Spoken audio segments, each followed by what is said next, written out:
आदम अलैहिस्सलाम को अल्लाह ने पैदा किया और जन्नत की तमाम नेमतें उनको मिल रही थी, लेकिन आदम अधूरे थे हव्वा के बगैर। आदम की तमाम ख्वाहिशात और उनकी तमाम आरज़ुएं तभी मुकम्मल हुई जब अल्लाह ने हव्वा को बनाया। इसीलिए अल्लाह के प्यारे नबी अपने हर खुतबे में जो कुरान की 3 आयतें पढ़ते थे, उसमें एक आयत सूरह निसा की पढ़ते थे, जिसमें अल्लाह ताला ने इस बात का जिक्र किया है कि हमने आदम को पैदा किया और आदम के बाद उन्हीं में से उनकी बीवी हव्वा को बनाया। या अय्युहन्नासुत्तकू रब्बकुम अल्लज़ी खलक़कुम मिन नफ्सिन वाहिदा, ऐ लोगों अपने परवरदिगार से डरो जिसने एक जान आदम से तुमको पैदा किया। व खलक़ मिनहा ज़ौजहा, और आदम से उनकी बीवी हव्वा को बनाया। व बत्ता मिनहुमा रिजालन कसीरन व निसाआ, और जब दोनों को अल्लाह ने पैदा कर दिया, आदम को भी बनाया हव्वा को भी बनाया, उन दोनों के जरिए अल्लाह ताला ने इंसानी नस्ल को आगे बढ़ाया। जब तक हव्वा पैदा नहीं हुई इंसानी नस्ल आगे नहीं बढ़ पाई। ये अल्लाह का बनाया हुआ निजाम है। दुनिया आगे तभी बढ़ेगी जब मर्द और औरत इन दोनों के जरिए एक परिवार बनेगा, एक घर बनेगा। और मर्द और औरत के जरिए एक परिवार कैसे बनेगा? वो किसी हराम रिश्ते की बुनियाद पे नहीं बनेगा, वो गर्लफ्रेंड और बॉयफ्रेंड के कल्चर की बुनियाद पे नहीं बनेगा, वो लिव इन रिलेशनशिप की बुनियाद पे नहीं बनेगा। एक परिवार अगर बनेगा, एक घर अगर बनेगा, एक खानदान अगर बनेगा, तो निकाह की बुनियाद पे बनेगा। और मेरा जुमला नोट कर लो, जिस मोहब्बत में निकाह नहीं है, जिस मोहब्बत में लड़का दावा करता है कि मैं लड़की से बहुत मोहब्बत करता हूं, लेकिन उस लड़की से अगर वो निकाह करने को तैयार नहीं है, वो निकाह के बजाय किसी और तरीके से उस लड़की को हासिल करना चाहता है, वो मोहब्बत ही नहीं है मेरे प्यारे से। वो मोहब्बत के नाम पे ढकोसला है, मोहब्बत के नाम पे हवस है, मोहब्बत के नाम पे वासना है, मोहब्बत के नाम पे लश्त है, मोहब्बत के नाम पे अपनी जिस्मानी शहवतों की तकमील है। निकाह क्या है? कभी आपने गौर किया? निकाह के जरिए मर्द और औरत एक दूसरे के लिए हलाल होते हैं। वही काम अगर बगैर निकाह के किया जाए जिना है, हराम है, बदकारी है। निकाह के जरिए हलाल हो गया। निकाह में हुआ क्या? लड़की के वली की इजाजत, लड़के की तरफ से गवाहों की मौजूदगी, मेहर और लड़के का कबूल कर लेना कि हां मैंने इस लड़की से निकाह, मैंने इस लड़की को अपने निकाह में कबूल किया। इसीलिए अल्लाह के प्यारे नबी अपने आखिरी खुतबे में, खुतबे हज्जतुल वदा में, जब औरतों के हुकूक बयान करते हैं तो क्या फरमाते हैं? इसको ले जाइए, बेटी डिस्टर्ब बहुत करेगा, खेल रही है। आखिरी खुतबे में आपने क्या फरमाया? इस्तौसू बिन निसाई खैरा, ऐ लोगों तुम औरतों के साथ अच्छा सलूक करो।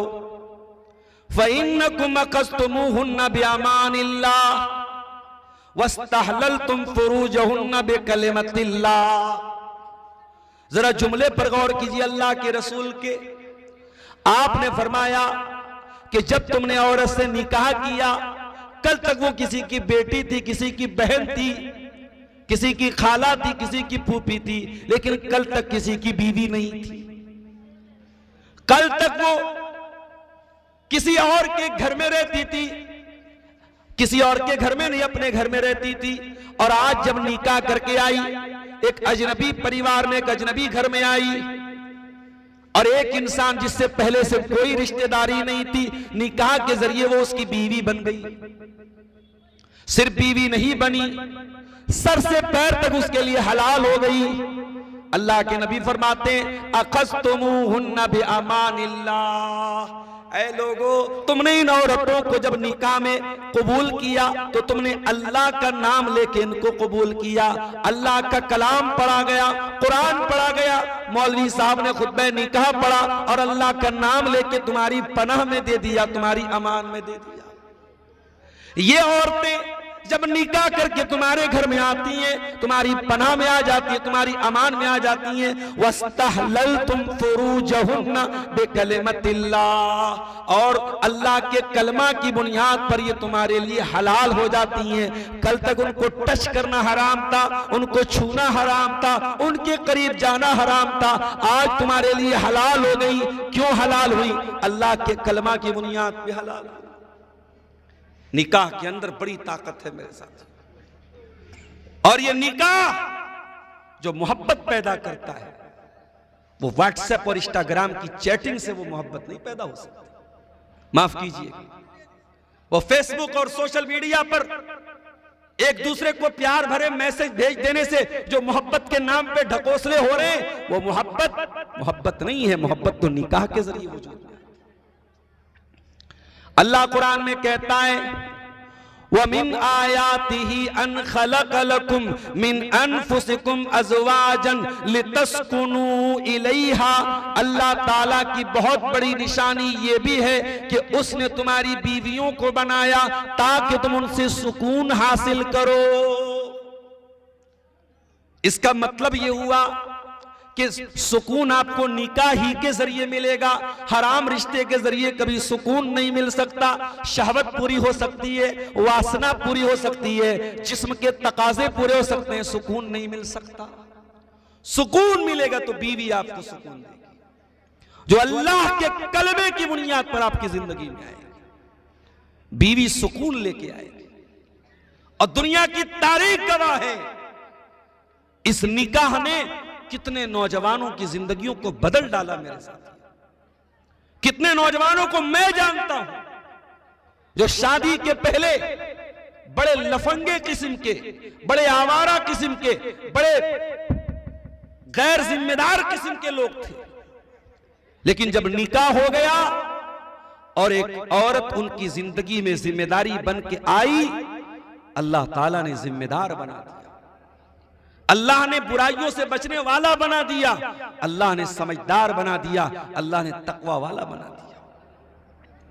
और अगले जुमले पर गौर कीजिए, वजअल बैनकुम मवद्दतन व रहमा, और अल्लाह ने मियां बीवी के बीच में मोहब्बत पैदा कर दी, रहमत पैदा कर दी। मोहब्बत अल्लाह ने पैदा की है निकाह के जरिए। यह मोहब्बत दुनिया की किसी ताकत ने पैदा नहीं की। आप शंकर नगर सुपौल के रहने वाले हैं, शेरशाबादी बरादरी आपकी कटिहार और अररिया और किशनगंज तक फैली हुई है। आपने निकाह का पैगाम भेजा, यहां से 100 किलोमीटर 150 किलोमीटर दूर या और भी दूर मान लीजिए, लड़की से आपका पहले से कोई जान पहचान और कोई ताल्लुक नहीं था। लड़की आई आपके घर में, आपसे शादी हो गई, बीवी बन गई आपकी। वो आप बेरोजगार थे, कल तक अकेले खाना पड़ता था, बीवी को खिलाना पड़ रहा है। एहसास हुआ यार मेरी आमदनी तो कम है, कुछ और करना पड़ेगा। दोस्तों से मशवरा किया, दोस्तों ने कहा कतर चले जाओ। मुझे मालूम है बीरपुर के इलाके के बहुत सारे हमारे नौजवान कतर में जॉब करते हैं, काम करते हैं। कतर चले गया, वीजा बन गया आपका, टिकट आ गया, फला तारीख को फ्लाइट है आपकी पटना से, जाने का टाइम आया। अभी शादी को सिर्फ 1-2 हफ्ते हुए हैं, उतना आपकी बहन नहीं रो रही है, उतना आपकी मां नहीं रो रही है, उतना आपके वो रिश्तेदार नहीं रो रहे जो सालों से आपके रिश्तेदार थे। 1 हफ्ते 2 हफ्ते निकाह का ये रिश्ता हुआ है, वो औरत ज़ारो कतार रो रही है आपके लिए। आप अपनी बीवी को छोड़ के परदेश जा रहे हैं, बीवी आपसे लिपट करके रो रही है, आपके लिए खाने का टिफिन बांध रही है, आपके सामानों को तरतीब दे रही है, आपका सामान पैकिंग कर रही है। ऐ अल्लाह, ये कैसी मोहब्बत है जो बरसों की मोहब्बत पर भारी पड़ रही है। एक हफ्ते 2 हफ्ते भी शादी को हुए, उस औरत के दिल में इस आदमी की इतनी ज्यादा मोहब्बत कैसे पैदा हो गई। औरत भी रो रही है, आदमी का दिल भी गमगीन है, बीवी को छोड़ के जा रहा है, भारी मन के साथ जा रहा है, भारी दिल के साथ जा रहा है, कलेजे पर एक दुख और उदासी छाई हुई है।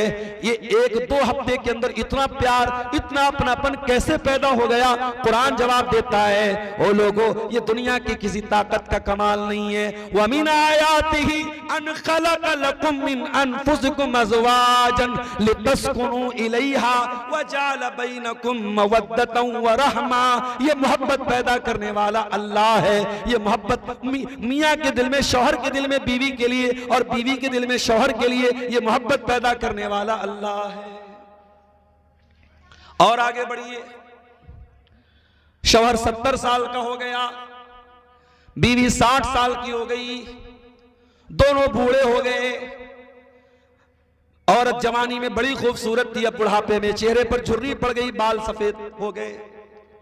शौहर भी बूढ़ा हो चुका है, बदन में ताकत नहीं है, झुक के चलता है, लाठी लेके चलता है। उस बुढ़ापे में बुढ़िया का इंतकाल हो गया। बूढ़े की आंखों से आंसू बह रहे, बूढ़ा रो रहा है। अरे तेरी औरत तो बूढ़ी हो चुकी थी, 60 साल की हो चुकी थी, अब तो जवानी के जैसी खूबसूरती भी नहीं थी, अब तो इस लायक भी नहीं है तू कि अपनी बीवी के करीब जा सके, न तेरी बीवी इस लायक है तेरी जरूरतों को पूरा कर सके। लेकिन 60 साल की बुढ़िया के लिए 70 साल का बूढ़ा रो रहा है। क्यों रो रहा है? कुरान कहता है वजाल बैनकुम मवद्दतन व रहमा।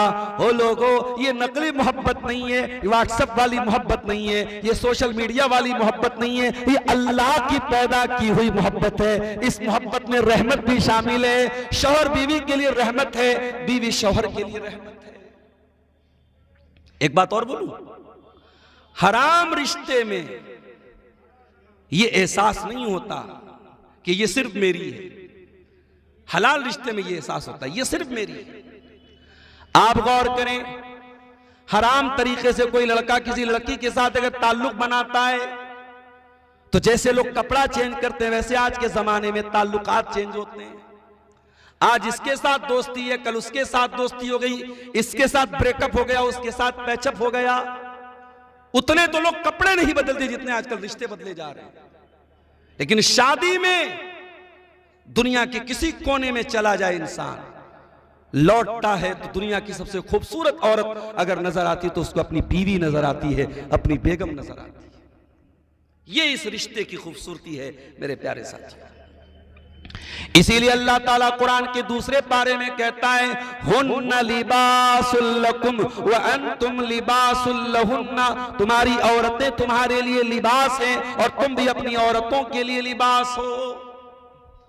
लिबास क्या होता है?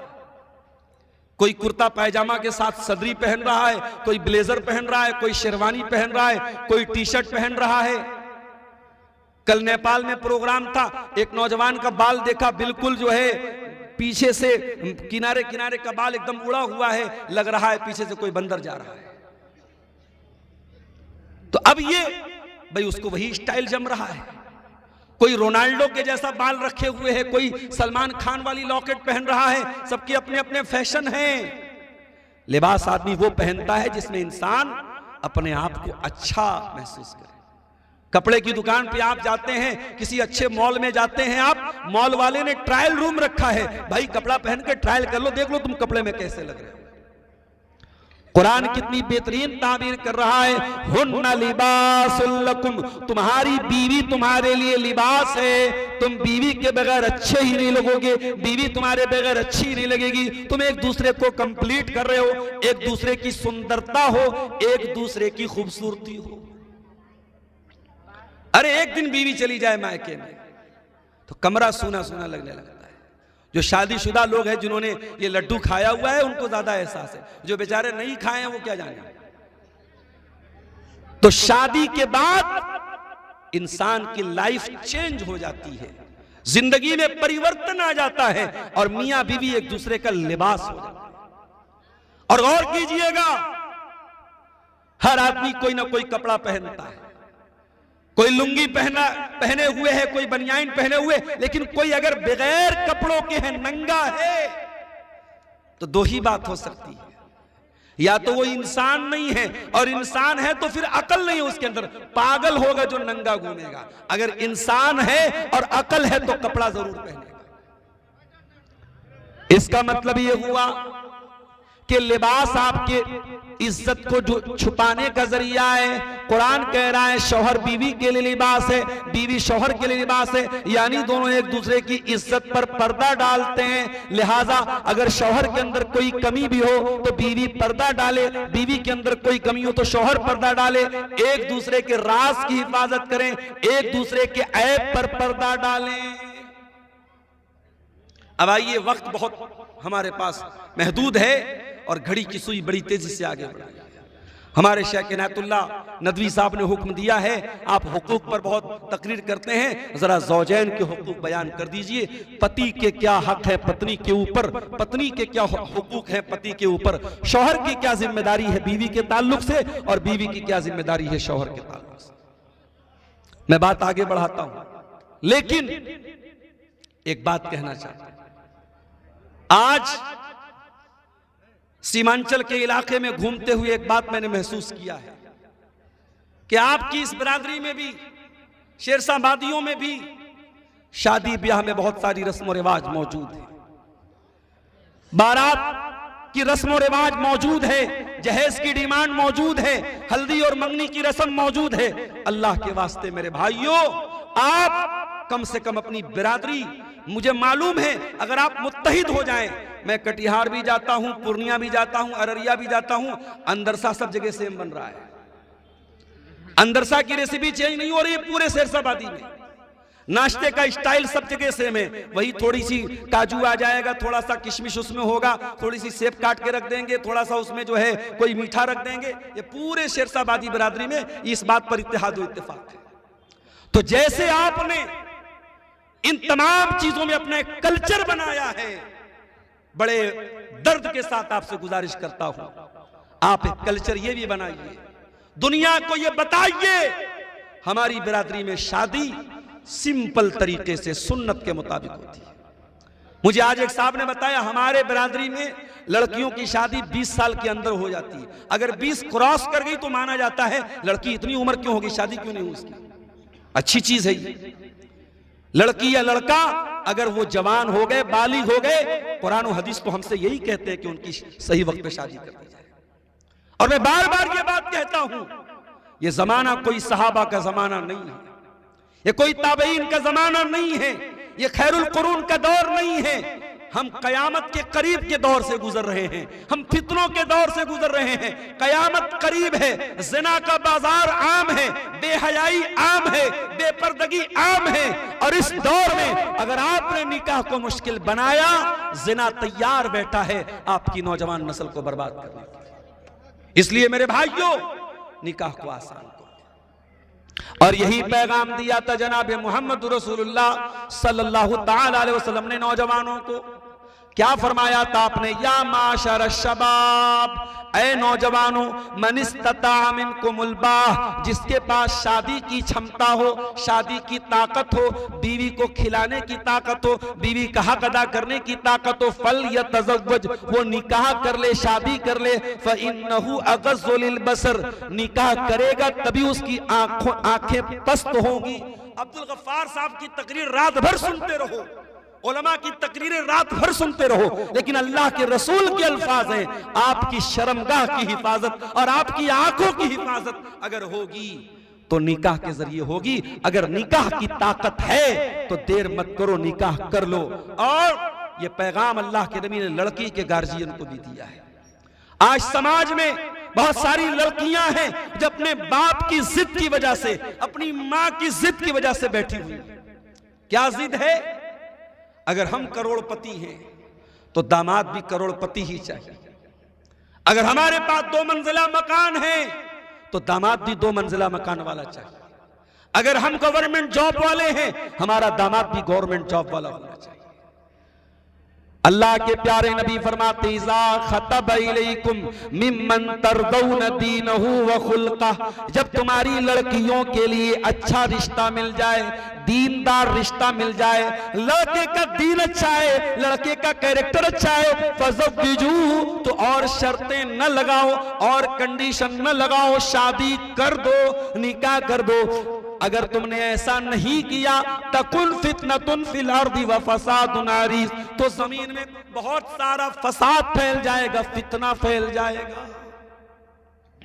इमाम हसन बसरी के पास एक आदमी आया, उसने कहा इमाम साहब मेरी बेटी के रिश्ते बहुत आ रहे, कसुरा खुत्ता बुहा, मेरी बेटी के रिश्ते बहुत आ रहे, किसके साथ लड़के की शादी करूं?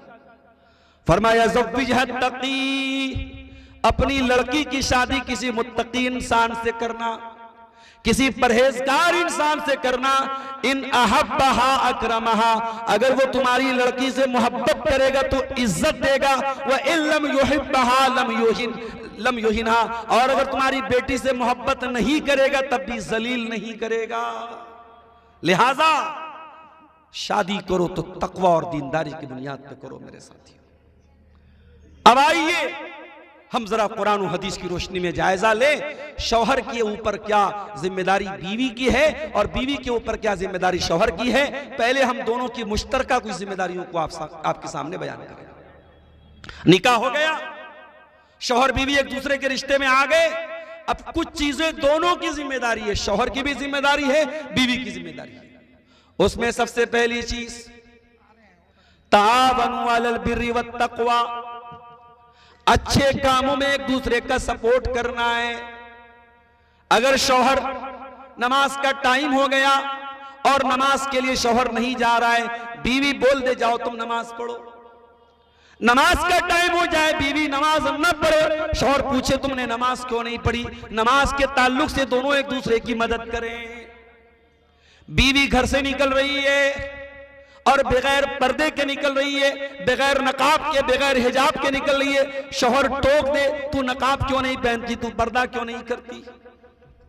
इसी तरीके से शौहर सिगरेट पीने लगे, कोई नशा की चीज इस्तेमाल करने लगे, बीवी फौरन मना करे। हराम कामों से एक दूसरे को रोके और अच्छे कामों में एक दूसरे का सपोर्ट करे। इसकी दलील क्या है, आइए मैं 2-3 दलीलें आपको दे देता हूं। अल्लाह के प्यारे नबी फरमाते हैं लियत्तखिज़ अहदुकुम क़ल्बन शाकिरा व लिसानन ज़ाकिरा व ज़ौजतन मुमिनतन तुईनुहु अला अम्रिल आखिरा। ऐ दुनिया वालों, 3 चीजों को दौलत बना लो, 3 चीजों को खजाना बना लो, 3 चीजों को अपने घर में लेके आ जाओ। कल्बन शाकिरा, अपने सीने में ऐसा दिल पैदा कर लो जो अल्लाह ताला का शुक्र अदा करने वाला हो। व लिसानन ज़ाकिरा, और अपने मुंह में ऐसी जबान पैदा करो जो अल्लाह ताला का जिक्र करने वाली हो। व ज़ौजतन मुमिनतन तुईनुहु अला अम्रिल आखिरा, और ऐसी दीनदार औरत से शादी करो, उसको बीवी बनाओ जो दीन के कामों में तुम्हारी मदद करे। ऐसी औरत कैसी होती है भाई, जो दीन के कामों में आपकी मदद करे। आइए उसका भी एग्जाम्पल आपको दे देता हूं।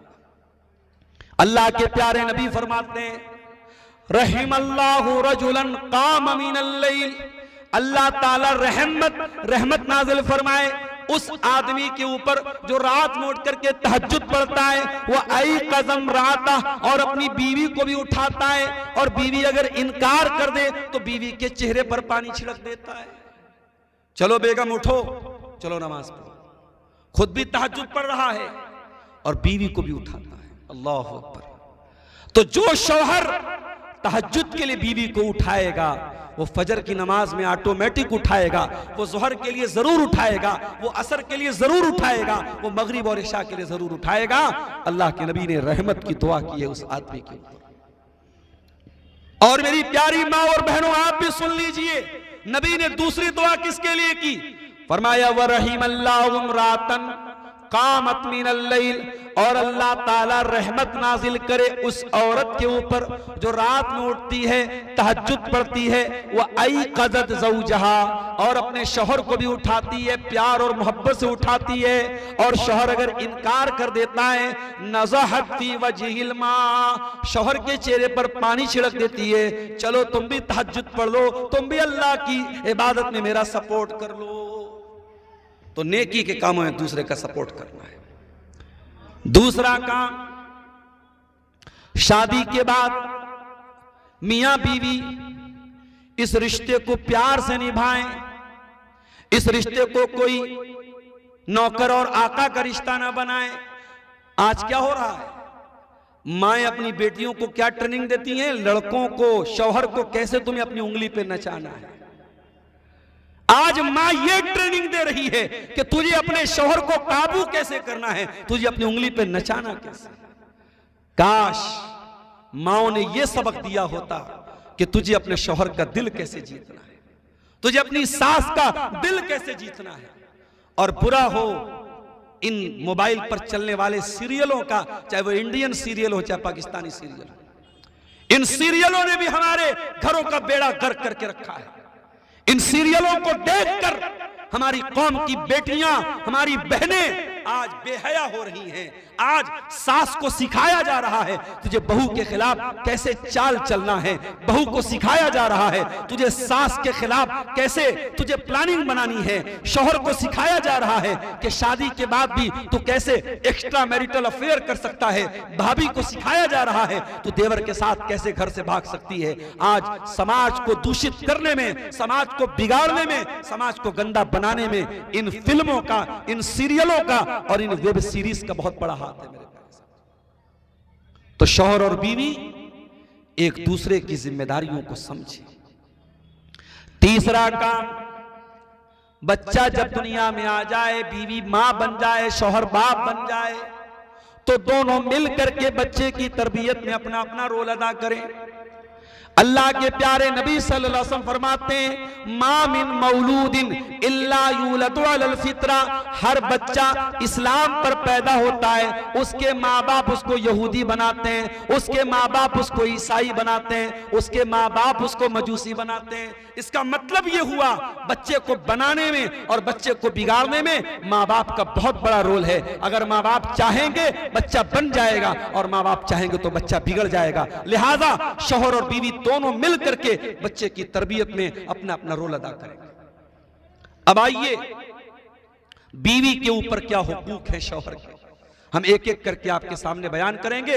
वक्त हमारे पास कम है, थोड़ी देर आप और सुकून के साथ बैठे। बड़ी अहम बात है, अहम टॉपिक है। जो हजरात शादीशुदा हैं उनके लिए भी बड़ी जरूरी बात है, और जिनकी शादी नहीं हुई है वो भी सुन लें ताकि आने वाली जिंदगी में इन बातों पर अमल करें। बीवी की पहली जिम्मेदारी, शादी हो गई, शौहर की इताअत करना है, शौहर की बात मानना है। शौहर आपका बॉस नहीं है, शौहर आपका आका नहीं है, शौहर आपका मालिक नहीं है, लेकिन अल्लाह ताला ने फैमिली में, परिवार में औरत के ऊपर शौहर को निगरान बनाया है, जिम्मेदार बनाया है। और स्कूल का के टीचर जब तक अपने प्रिंसिपल की बात न माने, मदरसे के मुलाजिमीन जब तक मदरसे के नाज़िम की बात न माने, मस्जिद के मुक्तदी जब तक इमाम की इक्तिदा न करें, नमाज नहीं होती, मदरसा नहीं चलता, स्कूल नहीं चलता, परिवार कैसे चलेगा। मेरे प्यारे साथियों, शौहर की इताअत करना है, शौहर की बात मानना है। इसीलिए अल्लाह के प्यारे नबी फरमाते हैं, इज़ा सल्लतिल मरअतु खम्सहा व सामत शारहा व अतात ज़ौजहा व अहसनत फरजहा दखलत मिन अब्वाबिल जन्नति शात। औरत चार काम कर ले, जन्नत के जिस दरवाजे से चाहे वो जन्नत में जा सकती है। पांचों टाइम की नमाज पढ़े, रमजान का रोजा रखे, अपने शौहर की इताअत करे और अपनी शर्मगाह की हिफाजत करे। तो शौहर की इताअत करना है उसको। माफ कीजिएगा, आज हमारे इलाके में बहुत सारी औरतें हर तकरीर में जाती हैं, हर जलसे में जाती हैं, हर बयान को सुनती हैं, उलमा से मोहब्बत करती हैं, मगर अपने घर में अपनी शादीशुदा जिंदगी में अपने शौहर को कोई इज्जत नहीं देती, शौहर की बात तक नहीं मानती है, शौहर को एक गिलास पानी तक देने को तैयार नहीं है। माफ करना मेरी प्यारी माँ और बहनों, आपका तकरीरें सुनना, आपका बयानात सुनना, आपका उलमा से मोहब्बत करना, आपका जलसों में जाना, ये सब आपके मुंह पर मार दिया जाएगा अगर आपने अपने शौहर के हुकूक को अदा नहीं किया है। इस्लाम इस मामले में इतना सख्त है। अल्लाह के नबी के पास एक औरत आती है, अल्लाह के प्यारे नबी पूछते हैं अज़ात ज़ौजिन अंती, क्या तू शादीशुदा है? कहती हाँ अल्लाह के नबी मैं शादीशुदा हूं। आपने फरमाया कि तू अपने शौहर के साथ कैसा सलूक करती है? कहती है ला आलूहु इल्ला खैरा, मैं अपने शौहर के हुकूक में कोई कमी नहीं करती हूं। आपने फरमाया तू देख ले, तू समझ ले, तू शौहर के साथ कैसा सलूक करती है। फ़इन्नमा हुआ जन्नतुकी व नारुकी, तेरा शौहर तेरी जन्नत है, तेरा शौहर तेरी जहन्नम है। इसका मतलब यह हुआ कि शादीशुदा जिंदगी में अपने शौहर की इताअत न करने वाली औरत जहन्नम का रास्ता तय कर रही है। लिहाजा पहली जिम्मेदारी औरत की क्या है? वो इताअत करे अपने शौहर की। दूसरा काम, शौहर के सुकून का ख्याल रखे। शौहर को क्या पसंद है क्या नापसंद है, इस बात का ख्याल रखे। अल्लाह के प्यारे नबी से पूछा गया अय्युन निसाई खैर, अय अल्लाह के नबी कौन सी औरत सबसे अच्छी औरत है?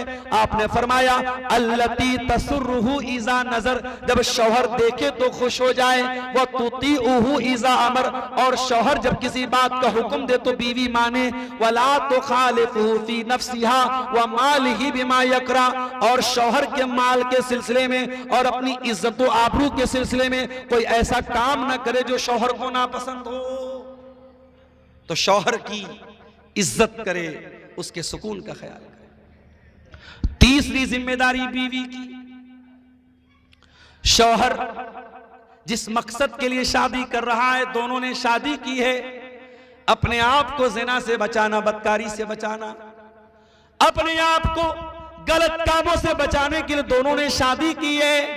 लिहाजा अगर शौहर बीवी को बुलाए तो बीवी बगैर किसी मजबूरी के, बगैर किसी बीमारी के, वो शौहर अगर बीमारी है तो अलग बात है, लेकिन अगर शौहर बीवी को बुलाए तो बीवी देर ना करे, शौहर के पास जाए, ये भी उसका हक है। अल्लाह के नबी ने फरमाया अगर शौहर बीवी को बुलाए और बिला उज़्र के बीवी शौहर के पास न जाए तो फरिश्ते लानत बरस करते रहते हैं यहां तक कि सुबह हो जाती। इसी तरीके से बीवी की एक और जिम्मेदारी है कि शौहर के घर में किसी ऐसे इंसान को एंट्री न दे जिसको शौहर नापसंद करता है। फरमाया ला यूतीना फुरुशकुन्ना ला यूतीना फुरुशकुम अहदन तकरहूना, औरतें तुम्हारे घरों में किसी ऐसे इंसान को आने न दें जिसको तुम नापसंद करते हो। यह हक है तुम्हारा, तुम्हारी बीवी के ऊपर कि वो तुम्हारे घर में किसी ऐसे इंसान को एंट्री न दे जिसको शौहर नापसंद करता है। अब यहां पे एक बात और सुन लीजिए, कभी कभी शौहर क्या करता है, ऐसे रिश्तेदारों को घर में लाता है जो औरत के लिए गैर महरम है। मिसाल के तौर पे चाचा का लड़का है, शौहर का कजिन है, शौहर के चाचा का लड़का, शौहर के मामा का लड़का, शौहर के खाला का लड़का, ये सारे के सारे लोग उस औरत के लिए गैर महरम हैं। शौहर लाता है और बीवी से कहता है चाय लेके आओ, और बीवी चाय लेके आती है और उस गैर मर्द के सामने ला करके चाय परोसती है। हराम है, ये तरीका हराम है मेरे प्यारे साथी। आप अपनी बीवी को, अपने घर की औरतों को अगर समाज में पाए जाने वाले गैर महरम से बचाते हैं तो अपने रिश्तेदारों में जो गैर महरम हैं उनसे भी अपनी बीवी को पर्दा कराइए और उनके सामने अपनी बीवी को मत लाइए। और अगर आप लाते हैं तो आप ये हदीस भी सुन लीजिए, अल्लाह के नबी ने बेगैरत करार दिया है उस इंसान को। आपने फरमाया 3 लोग ऐसे होंगे कयामत के दिन, न तो अल्लाह ताला उनकी तरफ देखेगा, न उनसे बात करेगा, न उनको पाक साफ करेगा। नंबर 1 अल्लाह को लिवालिदैही, अपने माँ बाप को सताने वाला। नंबर 2 अलमरअतुल मुतरज्जिला, मर्दों की तरह चाल ढाल अपनाने वाली औरत। और नंबर 3 अद्दयूस, वो बेगैरत मर्द अल्लज़ी युक़िर्रु फ़ी आलिहिल ख़ुबुस, जिसके घर में गंदगी हो रही हो, बेहयाई हो रही हो, बेपर्दगी हो रही हो और उसको कोई फर्क ना पड़ता। तो अगर शौहर बीवी को से बेपर्दगी करवाए, बेगैरती करवाए, तो कान खोल के सुन लो, शौहर की हर बात बीवी को नहीं मानना है। अगर शौहर की कोई बात ऐसी है, चाहे उसका ताल्लुक मियां बीवी के आपस के ताल्लुक से भी हो, मियां बीवी के ताल्लुकात के सिलसिले में भी अगर शौहर प्रेशर करके, फोर्स करके कोई ऐसा काम करने को बोले जो इस्लाम की नजर में गलत है, जो शरीयत की नजर में गलत है, तो बीवी को बात नहीं माननी है। क्यों? इसलिए कि अल्लाह के नबी ने फरमाया, ला ताअत लिमखलूकिन फी मासियतिल खालिक, अल्लाह को नाराज करके, उसकी नाफरमानी करके किसी मखलूक की बात को नहीं मानना है। शौहर की इज्जत अपनी जगह है, शौहर का एहतराम अपनी जगह है, मगर शौहर की नाजायज और गलत बात बीवी नहीं मानेगी। इसी तरीके से बीवी की एक और जिम्मेदारी है, शौहर के माल को बेदरेक खर्च न करे। अपने हक भर का पैसा ले सकती है, लेकिन इसका मतलब यह नहीं है कि जब मोदी जी नोटबंदी कराते हैं, महिलाओं के घरों से लाखों रुपए बरामद होते हैं जो उन्होंने अपने शौहरों की जेब से चुराया था।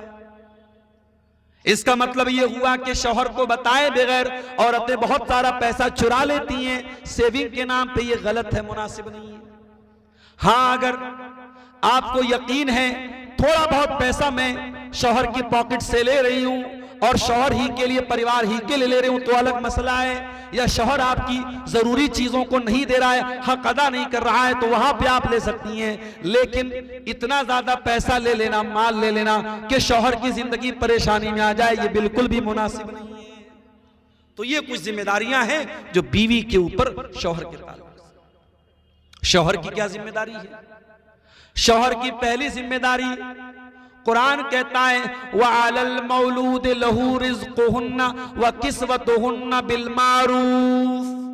बच्चे के बाप की जिम्मेदारी है बच्चे की मां को खिलाना, पिलाना, पहनाना। अपनी बीवी को निकाह करके लाए हो, रोटी, कपड़ा, मकान आपको देना पड़ेगा, आपकी ड्यूटी है, आपकी जिम्मेदारी है। और जब निकाह करो तो महर भी बीवी का दे दो। व आतुन निसा सदुकातिहिन्ना निहलतन, कुरान कहता है अपनी औरतों को महर दे दो खुशी खुशी। हमारे बनारस में पहले के जमाने में 32.5 रुपया महर होता था, अभी थोड़ा लोगों ने बढ़ा दिया है, अभी 100 ग्राम चांदी महर में दी जाती है। परसों में हदीस पढ़ा रहा था मदरसे में बच्चों को, अल्लाह के नबी ने अपनी बीवियों को जो महर दिया था 12.5 उकिया चांदी दिया था। 12.5 उकिया चांदी तकरीबन 1.5 किलो होती है, और 1.5 किलो चांदी का जो रेट मैंने करंट में पता किया 2.25 लाख रुपया होता है। यानी अल्लाह के नबी ने अपनी बीवियों को उस जमाने के हिसाब से जो चांदी दी थी आपने महर में, आज की करंट वैल्यू क्या है? 2.25 लाख रुपये। इसलिए महर की रकम बहुत ज्यादा भी नहीं होनी चाहिए जो आप दे न सके, और इतनी कम भी नहीं होनी चाहिए कि हंसी मजाक बन के रह जाए। महर इंसान को अपनी हैसियत के मुताबिक देना चाहिए। और अगर आपके पास कुछ भी नहीं है, तो नबी अकरम के दौर में ऐसा भी हुआ है, एक औरत आती है, नबी अकरम के साथ निकाह करने की ख्वाहिश जाहिर करती है। अल्लाह के प्यारे नबी उसमें दिलचस्पी का इजहार नहीं करते हैं कि मुझे शादी की जरूरत नहीं है, वो कहती है किसी और से मेरी शादी करा दीजिए। एक सहाबी कहते हैं अल्लाह के नबी मैं शादी करने को तैयार हूं। आपने पूछा है तुम्हारे पास कुछ महर में देने को?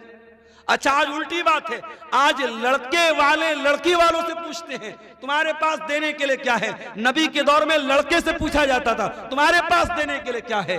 सहाबी ने कहा अल्लाह के नबी मेरे पास सिर्फ मेरा इज़ार है, मेरी लुंगी है और कुछ भी नहीं। आपने फरमाया जाओ तलाश करो, अगर लोहे की अंगूठी मिले तो वही दे देना तुम महर में। सहाबी ने तलाश किया, तलाश करके आए, कहा अल्लाह के नबी लोहे की अंगूठी भी नहीं मिली। आपने फरमाया अच्छा ये बताओ, हल माअका शैउन मिनल कुरान, कुछ कुरान याद है क्या तुमको? कहा कि हाँ अल्लाह के नबी मुझे फला फला सूरतें याद है। कुरान के हाफिजों को हल्का समझने वालों, कुरान के उलमा को हल्का समझने वालों, साइंस के टीचर की ट्यूशन फीस 5,000, मैथ के टीचर की ट्यूशन पढ़ाने वाले टीचर की फीस 3,000, और कुरान पढ़ाने वाले मौलवी को 500 रुपया देके भी एहसान जताता है, मौलवी साहब कुछ कम कर दीजिए। कुरान की कीमत तो नहीं तय हो सकती मेरे भाई, कुरान की कोई वैल्यू तो नहीं तय हो सकती। और तेरी नजर में साइंस के टीचर का मकाम ऊंचा होगा। मैं साइंस के टीचरों को डिग्रेड नहीं कर रहा हूं, ठीक है, समाज में उनका बहुत बड़ा योगदान है, मैथ के टीचरों का बहुत बड़ा योगदान है, लेकिन अल्लाह की कसम कुरान पढ़ने वाले का जो मकाम है और कुरान पढ़ाने वाले का जो मकाम है वो दुनिया के किसी और टीचर का नहीं हो सकता मेरे साथ। और ये बात मैं नहीं कह रहा हूं, ये बात जनाब मोहम्मद रसूलुल्लाह सल्लल्लाहु अलैहि वसल्लम ने फरमाई है, खैरुकुम मन तअल्लमल कुरान व अल्लमहु, तुम में सबसे बेहतरीन इंसान वो है जो कुरान को सीखता और सिखाता है। आपने फरमाया क्या कुरान तुमको याद है? कहा अल्लाह के नबी कुरान याद है। आपने फरमाया ज़व्वजतु कहा बिमा माका मिनल कुरान, जो कुरान तुझको याद है उसी को मैंने मेहर बना के तेरा निकाह कर दिया। पता ये चला कि मेहर में इल्म को भी मेहर बनाया जा सकता है। अगर शौहर के पास कोई ऐसा इल्म है जो बीवी के पास नहीं है और निकाह में ये तय हो जाए कि शौहर वो इल्म अपनी बीवी को दे देगा तो ये इल्म भी मेहर बन सकता है। तो शौहर का एक बहुत बड़ा उसकी जिम्मेदारी और बीवी का बहुत बड़ा हक शौहर के ऊपर क्या है? बीवी को उसका मेहर दे। तीसरी चीज, बीवी को खुश रखे, इतना खुश रखे, इतना खुश रखे। अल्लाह के नबी से शादी हुई हजरत आयशा की, कुछ दिनों के बाद आप सफर पे गए, सहाबा से आपने फरमाया तुम लोग थोड़ा आगे निकल जाओ। सहाबा आगे निकल गए, आपने फरमाया ऐ आयशा चलो हम दोनों दौड़ का मुकाबला करते हैं, रेस लगाते हैं, देखते हैं कौन आगे बढ़ता है। हजरत आयशा फरमाती हैं मेरी नई नई शादी हुई थी, वजन मेरा कम था, दुबली पतली थी, जब मैं दौड़ने लगी अल्लाह के प्यारे नबी पीछे रह गए और मैं आगे निकल गई, मैं जीत गई। मैं इस रेस के मुकाबले में मैं आगे बढ़ गई और मुझे बहुत हंसी आई, मैंने बहुत मजाक बनाया अल्लाह के रसूल का कि देखिए मैंने तो आपको शिकस्त दे दी, मैं आगे निकल गई।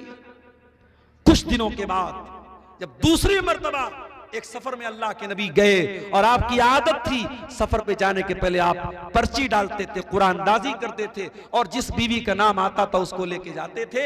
उस मर्तबा भी हजरत आयशा का नाम निकला, आप उनको लेके गए और रास्ते में एक जगह जब आपने सन्नाटा देखा, सहाबा से आपने कहा थोड़ा आगे निकल जाओ और आपने कहा आयशा चलो आज हम लोग एक बार फिर रेस लगाते हैं। हजरत आयशा कहती हैं इस मर्तबा जब रेस हुई और हम दोनों जब दौड़ने लगे, इस मर्तबा मैं थोड़ी फरबा हो गई थी, थोड़ी मोटी हो गई थी, थोड़ी मेरे बदन में चर्बी आ गई थी, मैं वैसा नहीं दौड़ पाई जैसे पहले दौड़ती थी। इस मर्तबा अल्लाह के प्यारे नबी सल्लल्लाहु अलैहि वसल्लम आगे निकल गए और मैं पीछे रह गई।